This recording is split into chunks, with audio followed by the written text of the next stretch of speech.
Oke, baik. Bismillah. Assalamualaikum warahmatullahi wabarakatuh. Selamat pagi, salam sejahtera bagi kita semua. Pada kesempatan kali ini kita akan belajar tentang ilmu sosiologi untuk kelas 10. Adapun yang akan kita bahas pada kesempatan kali ini yaitu tentang objek sosiologi dan orientasi sosiologi. Di mana kita akan bahas dua macam objek sosiologi, yaitu objek material dan objek formal. Ya, objek sosial itu dibagi objek formal dan objek material.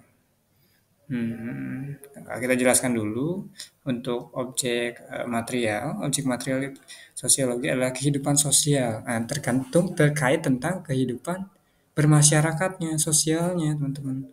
Di mana pastinya ada tentang gejala-gejalanya, gitu ya. Gejala-gejala entah itu konflik, gitu ya, dan proses hubungan antar manusia dan prosesnya, saling berkomunikasi, gitu ya. Itu prosesnya yang mempengaruhi kesatuan hidup manusia itu sendiri. Itu ya, terkait dengan objek material. Tapi tadi disampaikan bahwa objek material sosiologi yang mencakup kehidupan sosial ya, dan fenomena-fenomena seperti proses hubungan antar manusia, ya kita nih komunikasi gitu ya, apalagi dengan tetangga gitu ya, dengan kawan, dengan guru, nah itu kan proses apa? Proses antar manusia ya, hubungan ya, proses hubungan interaksi teman-teman. Interaksi itu adalah hubungan teman-teman gitu ya. Nah, tentu itu akan mempengaruhi kehidupan masyarakat secara keseluruhan gitu. Gitu ya. Kita ambil contoh ya. Contoh kehidupan sosial.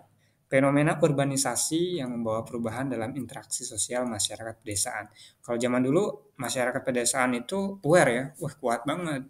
Tapi lambat laun kesini gitu ya.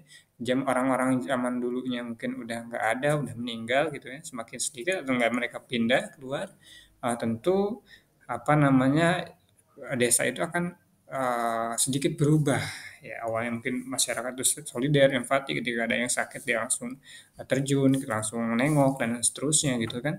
Nah, tapi ketika mungkin zaman-zaman sekarang karena memang perubahan urbanisasi itu adalah perubahan zaman teman-teman ya, atau perubahan lah ya.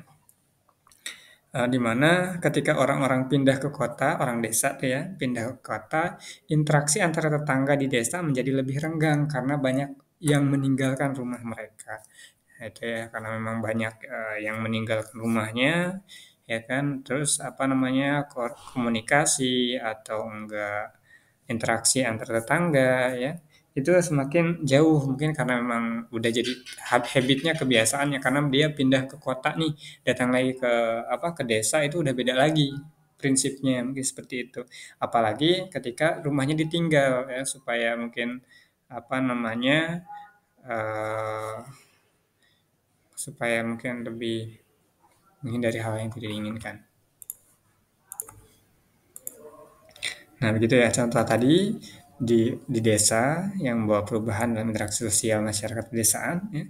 Ketika orang-orang pindah ke kota, interaksi antara tetangga di desa menjadi lebih renggang karena banyak yang meninggalkan rumah mereka. Ya kan, orang-orang nggak ada, interaksinya juga mungkin sedikit karena mereka